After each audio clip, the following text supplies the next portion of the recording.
এই সাক্ষাৎকারে তিনি বলার চেষ্টা করেছেন শেখ হাসিনা একটা ইন্টারভিউ পদত্যাগপত্র লিখেছিলেন, সেইটা জমা দিতে পারেন নাই, ভ্যানিটি ব্যাগ করে নিয়ে চলে গেছেন। এবং আওয়ামী লীগের কোনো সম্ভাবনা নাই এই সাক্ষাৎকারে আছে, আমরা আংশিক একটা পেয়েছি, এটা শুনে আসি ব্যাপারটা। একটা পদত্যাগপত্র লিখেছিলেন, হাতে লিখেছিলেন 3 পৃষ্ঠা, ভ্যানিটি ব্যাগে করে উনি এই ব্যাগটা নিয়ে চলে গেছে। এটা এই যে হঠাৎ জার্নালিস্ট, এই হঠাৎ জার্নালিস্টটা হলো কিরকম, একজন গালি দিল, গালিটাই কিন্তু ভাইরাল হয়ে যাচ্ছে। এবার সাংবাদিকদের যদি হত্যা মামলার আসামি করা হয়, এই দেশে আসলে সুস্থ সাংবাদিকতা হতে পারে না। মানে 28টা ব্যাংকের পুরো টাকাটাই চলে গেছে 6টা গ্রুপের কাছে। এখন যদি মনে করেন যে তারা দুইজন, ইলেকশনের আগে ভারত চেয়েছিল শেখ হাসিনা ছাড়া আওয়ামী লীগকে ইলেকশনে নেওয়ার জন্য, শেখ হাসিনা রাজি হন নাই। আওয়ামী লীগের কোন কোন নেতা নাকি ওনাকে বলেছেন, কোন কোন নেতা ওনাকে বলেছেন যে তারা ইলেকশনে যেতে চেয়েছিলেন, শেখ হাসিনা কোনো পারেন নাই, তারা নতুন একটা নেতৃত্ব চেয়েছিলেন, শেখ হাসিনা কোনো পারেন নাই। আপনি কি জানেন বিষয়গুলো? প্রথমত আপনি এই মতিউর রহমানের এক মতি ভাই তো মতি আলো আছে, তার সম্পর্কে অনেকেই আমরা জানি, অনেকেই জানি, কিন্তু এই মতি সম্পর্কে অনেকেই জানতো না। আপনি অনেকটা তার প্রাথমিক পরিচয় দিয়ে দিয়েছেন যে তিনি কোন কোন দোকানের পেঁয়াজ খেয়েছিলেন এবং কোন পেঁয়াজের ঢেকুর ওঠে এখন পরিষ্কার। তিনি যে জাসদ ছাত্রলীগ করতেন, এবং জাসদ ছাত্রলীগ করা মানেই ম্যাক্সিমাম জাসদ ছাত্রলীগ করেন না, কিন্তু শফিউল আলম প্রধানের ছাত্রলীগ করতেন। কিন্তু শফিউল আলম প্রধানের, যাই হোক, ওই যে পরে পরে যার ফলে এখন মোটামুটি রাজাকারদের পক্ষে কথা বলে সেই শফিউল আলম প্রধান। শোনেন, এরা বঙ্গবন্ধু সম্পর্কে এদের বিরোধিতা করতেই হবে, এদের রাগ এদের ক্ষোভ থাকতেই হবে। এরা, আপনি যার কথাটা বললেন, তিনি অনেক মিথ্যা কথা বলেছেন, এবং আমার ধারণা তিনি শুধু মিথ্যা কথা বলেন নাই, তাকে বলতে বাধ্য করানো হয়েছে বলে আমি মনে করি। তাকে একটা ফরমায়েশে একটা বিবৃতি আগে লিখে দেওয়া হয়েছিল স্ক্রিপ্ট, সেটা তিনি মুখস্থ করে এগুলো বলেছেন। বাংলাদেশের মানে সবচাইতে করাপ্টেড আওয়ামী লীগের নেতা যে, সবচাইতে বেকুব আওয়ামী লীগের নেতা যে, সবচেয়ে লোভী যে নেতাটা এবং বেঈমান যে নেতাটা, সেও শেখ হাসিনা ছাড়া ইলেকশনে যাবে না, আমি বিশ্বাস করি না। ওই মতিউর রহমানের এই মানব জমিনের মতিউর রহমানের সাথেই তো শুধু কথা হয় না, আওয়ামী লীগের 2-4 নেতার সাথে তো, কর্মীর সাথে তো আমাদেরও কথা হয়। আমরা তো তাদের হাব ভাব বুঝি। বললামই তো, সবচেয়ে বাটপার যেটা, সবচেয়ে খারাপ, সবচেয়ে নিম্নমানের যে আওয়ামী লীগের নেতা, সেও শেখ হাসিনা জীবিত থাকতে তাকে ছাড়া নির্বাচনে যাবে, এটা আমাদের বিশ্বাস করতে হবে। পিটিয়ে, মেরে, জ্বালিয়ে দিয়ে, ধর্ষণ করে, হত্যা করে, মামলা দিয়ে তাদেরকে আপনি কাবু করতে পারতেছেন না, আর তারা বুঝি শেখ হাসিনা কে ছাড়াই তারা নির্বাচনে যাবে, এটা আমাদের বিশ্বাস করতে হবে। মতিউর রহমান সাহেবের কথা, তার বক্তব্য দেওয়ার উদ্দেশ্যটাকে ডিজিএফআই তাকে শিখিয়ে দিয়েছে, জামাত তাকে শিখিয়ে দিয়েছে, বিএনপির 2-4 জন তাকে শিখিয়ে দিয়েছে আপনি এইভাবে বলবেন। আর তিনি যেহেতু একজন সম্পাদক, অনেক কিছু বোঝেন, তাকে তো আর সব বলে দিতে হয় না। বলা হয়েছে আপনি এই ধরনের ন্যারেটিভ প্রয়োগ করবেন। কি ধরনের? যে শেখ হাসিনা সব দোষ, বাংলাদেশ এই জামাতের, আপনি দেখবেন বাংলাদেশের অনেক মানুষ মানে ইনিয়ে বিনিয়ে প্রকাশ্যে গোপনে বলে বাংলাদেশে মৌলবাদ প্রতিষ্ঠিত হওয়ার জন্য শেখ হাসিনা সব দেয়। তাহলে আর বাংলাদেশে যারা ছিল সবগুলো বোধহয় নাস্তিক ছিল, সবগুলো বোধহয় সেকুলার ছিল, সবগুলো বোধহয় ইউরোপের গণতন্ত্রে বিশ্বাস করতো, তাই না? শুধু শেখ হাসিনা একাই, তার কারণে শুধু মৌলবাদ প্রতিষ্ঠিত পেয়েছে। বিএনপির নাম নিতে ভয় পায় বা বিএনপির নাম নিতে চায় না, মানে যত দোষ নন্দ ঘোষ, মানে শেখ হাসিনাকেই দুষ্ট হবে। বাংলাদেশের অর্থনীতি ধ্বংস শেখ হাসিনা, বাংলাদেশের গণতন্ত্র ধ্বংস শেখ হাসিনা, বাংলাদেশের মৌলবাদ প্রতিষ্ঠিত হয়েছে শেখ হাসিনা। আরে ভাই, আমি এগুলো জানি। বামপন্থীদের আমি বলতে শুনতাম যে এই তসলিমা নাসরিনের কারণে বাংলাদেশে মৌলবাদ প্রতিষ্ঠিত হয়। আমি নিজে এগুলো শুনেছি, কারণ আমি তো বাম রাজনীতিতে জড়িত ছিলাম, আমি তো জানি। তারপরে শুনলাম যে এই যে আওয়ামী লীগ, বিএনপি, এমনকি আওয়ামী লীগ এগুলো বলতো, বিএনপিরা তারপর হেফাজতদার বলতো যে এই যে ব্লগারদের কারণে বাংলাদেশে মৌলবাদ প্রতিষ্ঠিত হয়, এখন বলতেছে শেখ হাসিনার জন্য মৌলবাদ প্রতিষ্ঠিত। তো এগুলো তাদের অজুহাত, ছলের অভাব হয় না। আর এগুলো ন্যারেটিভ পয়দা করতেছে শেখ হাসিনার বিরুদ্ধে, সরাসরি ভারতের বিরোধিতা করতেছে না। দেখেন চালাকিটা করছে, সরাসরি ভারত বিরোধিতা করতে একটু লজ্জা পাইতেছে, কয়দিন পরে দেখবেন সরাসরি ভারত বিরোধিতা করবে। কোনোদিনই ভারত এই প্রস্তাব দিতে পারে না যে শেখ হাসিনাকে সারা আওয়ামী লীগ নির্বাচনে যাবে। এটা একটা ঠাড়া করা মিথ্যা কথা। ভারতের রাজনীতি কিছু, ভারত সম্পর্কে যদি কেউ কিছু বলে এত সহজে বিশ্বাস করার কোনো কারণই নেই। ভারত এত বোকা না। ভারতের পাগলা কোথায় কামড়াইছে যে শেখ হাসিনা ছাড়া নির্বাচন করতে বলবে? ভারত এত ঠুনকো রাজনীতি করে, মনে করছে যে মতিউর রহমান চৌধুরী যা বলবে তাই আমরা বিশ্বাস করবো। আমাদেরকে কি আমাদের মদ না পাওয়া গেছে না বললেই হয়ে গেল? এগুলো বাজে কথা, এগুলো ন্যারেটিভ পয়দা করতেছে। দেখেন ন্যারেটিভটা দেখেন, প্রথম ন্যারেটিভ, শেখ হাসিনা নির্বাচন অংশগ্রহণ করলে জামাতে তো আসন পাইতো না, ও আকারের নাম নিতে ভয় পাইছে। আর ইউনুসের নাম নিতে ভয় পেয়েছে, আমেরিকার নাম নিতে তো ভয় পাবেই, তাই তারা এগুলো বলতেছে। আরেকটা কি পয়দা করছে, শেখ হাসিনা ছাড়া আওয়ামী লীগ, মানে বুঝতে পারছেন তো, সে রিফাইন্ড আওয়ামী লীগ, মানে বদাম, এটা বুঝতে পারছেন তো। আবার এই যে আমার ভাবির পোলা নুরুরা, নুরু ফুরু যারা আছে, এর আগে একদল করতো, এখন তো বিএনপি। যাই হোক, তারা প্রথমে কি গণরীয় অধিকার পরিষদ না কি বানাইলো, সেটা তারা থাকতে পারলো না, 2 ভাগ হয়ে গেল, ছোট্ট একটা দল, ওটা আবার 2 ভাগ, ওটা থেকে আবার ভাইকে আবার বিএনপি। যাই হোক, এদের এই যে বলতেছে যে আওয়ামী লীগের ফিরে আসার সম্ভাবনা দেখি না, এগুলো ন্যারেটিভ পয়দা করতেছে। ওই যে বললাম না যে সকালবেলা হয়তো বলে দিছে তুমি এই গান গাবা, তুমি এই গান গাবা, সাংবাদিক সাহেব এই গান গাবেন, বিএনপির অমুক নেতা সেই গান গাবে, জামাতের অমুক নেতা সেই গান গাইবে, এগুলো আগে বলা আছে যে তোমরা কি কি সুরে আজান দিবা, কেউ আসরে আজান দিবা, কেউ মাগরিবের আজান দিবা, অনুদ্দেশ্য আজান দেবা। এগুলো আমরা বুঝি। ওই আওয়ামী লীগ ক্ষমতায় আসবে কিনা, আওয়ামী লীগের সম্ভাবনা দেখো কিনা, আর কয়টা দিন পরেই বোঝা যাবে। ওই যে গোলাম মাওলানা রনি বলছিল, আপনার তো মনে আছে বিএনপির সর্বশেষ আমলে তারেক রহমান খুব প্রভাবশালী একজন মানুষ, চ্যানেল আইতে মতিউর রহমান তার একটা ইন্টারভিউ করেছিলেন। এই প্রথম তারেক রহমানকে টেলিভিশনে ইন্টারভিউ করেন মতিউর রহমান চৌধুরী। আপনি অত খেয়াল আছে বাংলা মোটরে বিশ্ব সাহিত্য কেন্দ্রে যাওয়ার পথে গলিতে বাম দিকে ইয়ার একটা নৌ পরিবহন মন্ত্রণালয়ের একটা গেস্ট হাউস আছে, কিন্তু এখানে এই ওয়ালসা টাওয়ারের সাথে খুব ভালো একটা জায়গা আছে। হ্যাঁ, বুঝতে পারছি। ওই ইন্টারভিউটার পরে ওই জায়গাটা উনি চেয়ে বসলেন। হ্যাঁ, আমাকে একজন মন্ত্রী তখন বললেন যে ভাই চাওয়ার তো একটা জায়গার উপর, এটা আমরা দিতে পারবো। হ্যাঁ, এটা নৌবাহিনীর রিলেটেড গেস্ট হাউস, কিন্তু সেটা চাওয়ার তো একটা বিয়ার থাকবে, আমরা তো দিতে পারবো না, কিভাবে উনি চান। এই মানুষটা কিন্তু ওই ইন্টারভিউতে আছে 4 তারিখে, 2 তারিখে উনি বিদেশ চলে যেতে হয়েছে। কারণটা হচ্ছে 2 তারিখে তাকে বলা হয়েছে আপনার চয়েস, আপনি এখানে থাকবেন অথবা জেলে থাকবেন অথবা বিদেশ চলে যেতে হবে। উনি বিদেশ চলে গেছেন, 5 তারিখের পরে উনি আসছেন। হ্যাঁ, তারপরে রাষ্ট্রপতির সাথে তার সম্পর্ক, রাষ্ট্রপতি যখন উনি বাংলা বাণী স্টাফ রিপোর্টার, রাষ্ট্রপতি ছিলেন পাবনা করেসপন্ডেন্ট।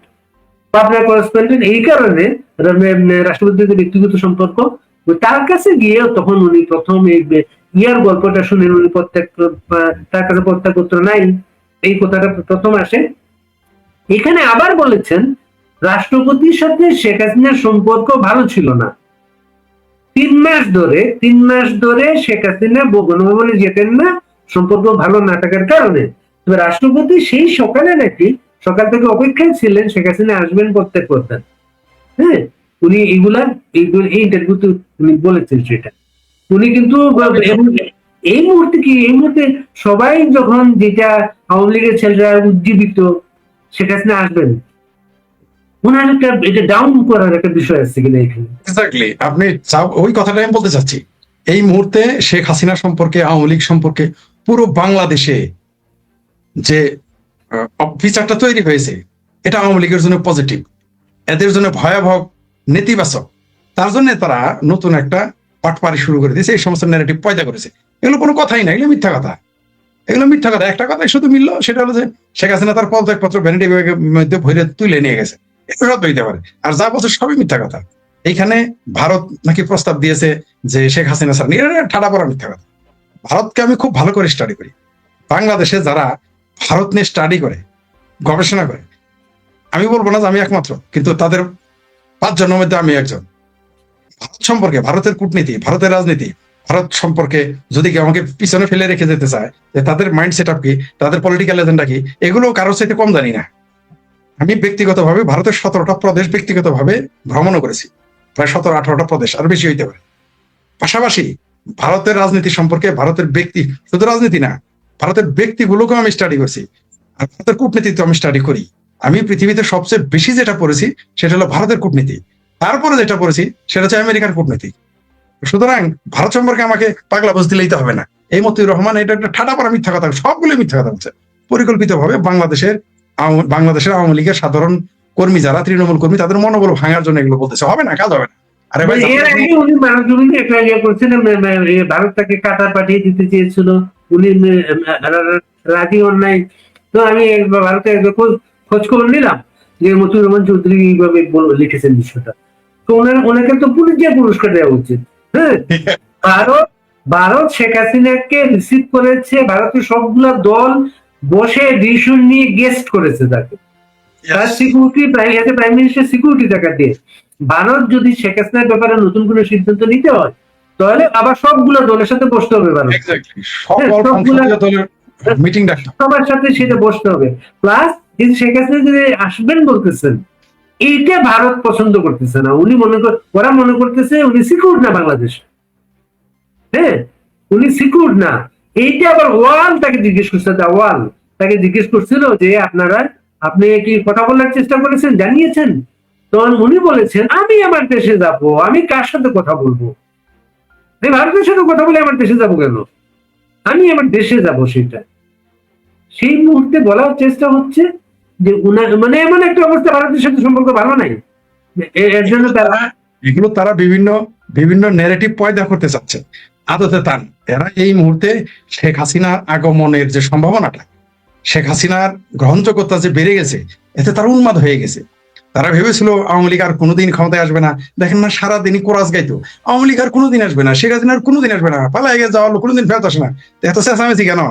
তো শেখ হাসিনা আসতে চায় তখন এত চেঁচামেচি বুকের মধ্যে কেমন লাগে কেন? তোমরা গল্প করছো পলাতক লোক কোনোদিন আর ফেরত আসে না। জি ঠিকই, তোমরা ধরে আনবে, তোমরা হস্তান্তর করতে হবে, এগুলো বলছিল আগে তারা। এগুলো শুনেন এরা বিভিন্ন ন্যারেটিভ পয়দা করে আওয়ামী লীগের মনোবল ভাঙতে চায় কর্মীদের, কাজ হবে না। তারপরে বাংলাদেশের সাধারণ জনগণ যারা শেখ হাসিনার অপেক্ষা রয়েছে তাদের মধ্যে একটা বিভ্রান্তি ছড়িয়ে দিতে চায়, তাও কাজ হবে না। কারণ হচ্ছে যে বাংলাদেশের সাধারণ মানুষ এই মুহূর্তে, আমি আর একটা কথা স্পষ্ট করে বলেছে, কালকে আমাকে বলেছে যে ফরিদ সাহেব, আমাকে একজন জিজ্ঞেস করেছে, ফরিদ সাহেব আপনি কিভাবে বলেন আওয়ামী লীগ ক্ষমতায় আসবে, কিভাবে বলেন শেখ হাসিনা দেশে আসবে? আমি বললাম যে তিনি এত কি কাজটা করেছে ভালো তারা আসবে। আমি বললাম ভাই, আওয়ামী লীগ যা করার তা তো দেখেছেন কি কি করেছে, বরং এখন যারা আছে তারা এত খারাপ কাজ করেছে যে সেই জন্য শেখ হাসিনা কি করছে, ভালো না মন্দ কাজ আপনি মেট্রো রেল শেখ হাসিনা বানাইছে আপনারা দেখেন নাই? শেখ হাসিনা পদ্মা ব্রিজ বানাইছে দেখেন নাই? ওই যে আজকে কি যেন নাম ডাক্তার মাসুদ বলছে, কিন্তু শেখ হাসিনা অনেক উন্নয়ন করছে, তারপরে ক্ষমতায় থাকতে পারেনি। জি, শেখ হাসিনা খুব ভুল করেছিল, এই মতিউরদের চিনে নাই। শেখ হাসিনা খুব ভুল করেছিল, আপনি যত কিছুই করেন না কেন কখনোই করতে পারে না। প্রয়োজনে তারা শেখ হাসিনার জন্য তারা কলিজা দিবে, ফেফড়া দিবে, গুর্দা দিবে, রক্ত দিবে নিজের শরীর থেকে, কিন্তু তারা কোনোদিনই শেখ হাসিনাকে বঙ্গবন্ধুর কন্যা হিসেবে পছন্দ করবে না।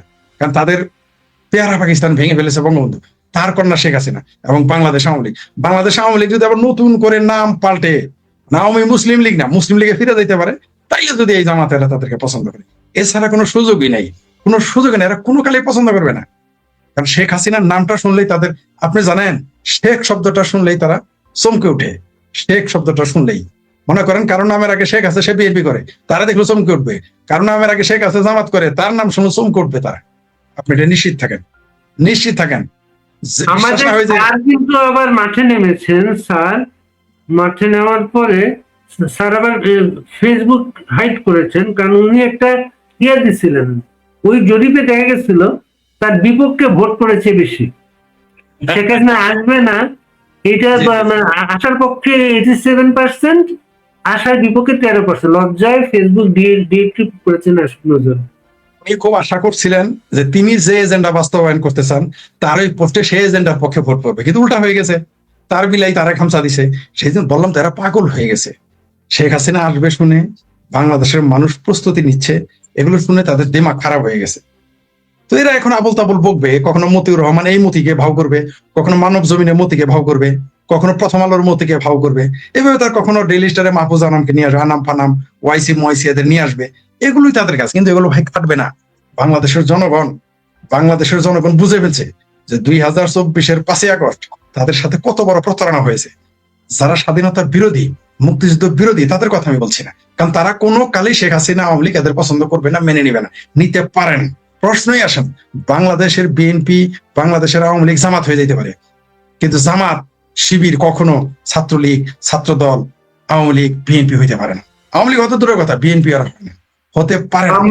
আমরা একটু ভাই ফরিদ ভাই আপনার ভাবির প্রহ্লাদের প্রসঙ্গে যাই। কালকে তো এই কথাটা নিয়ে অনেক হইচই হয়েছে, ওই লোকটাকে ধমক দিয়েছে গভর্নমেন্ট থেকে, পরে একটু টোন ডাউন করছে সে।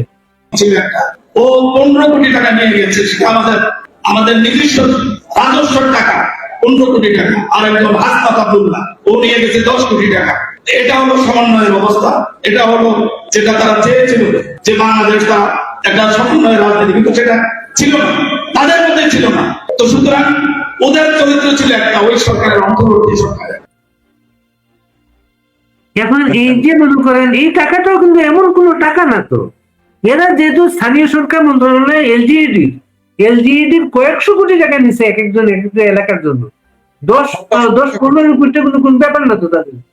এই জন্যই আমার ভাবির পোলারা মনক্ষুণ্ণ হয়েছে যে মাত্র 10 কোটি আর 15 কোটির কথা বললো, ইজ্জত চলে গেছে, কারণ ওরা শত কোটি টাকা মেরে দিয়েছে। সেই জন্য ওই ডিসির উপরে নাকি সচিবের উপরে খুব খেপা, কারণ তিনি বলেছেন 10 কোটি আর 15 কোটি নিয়েছে, কারণ কেসকি বান্দির পোলারা সুলতান খা হয়ে গেছে, এখন তারা যা পাবে তাই গিলা খাবে, যা পাবে তাই গিলা খাবে। তো 10 আর 15 কোটি বলছে, খুব কম সংখ্যা, পরিমাণটা কম, এই জন্য তারা একটু বেজ্জতি ফিল করছে আর কি, বুঝতে পারছেন? এই জন্য প্রতিবাদ করেছে। যদি 200-300 কোটি বলতো তাহলে কিছুই বলতো না। তবে এইভাবে আস্তে আস্তে মুখোশ তাদের উন্মোচিত হবে, হচ্ছে বাংলাদেশের জনগণ বুঝে পেয়েছে তাদের গালের গোস্ত, তাদের ঘাড়ের গোস্ত, তাদের পেটের গোস্ত, তাদের পাছা ফুলে ময়মনসিংহে পাউরুটি হয়ে গেছে। বাংলাদেশের মানুষ এগুলো এখন দেখতেছে।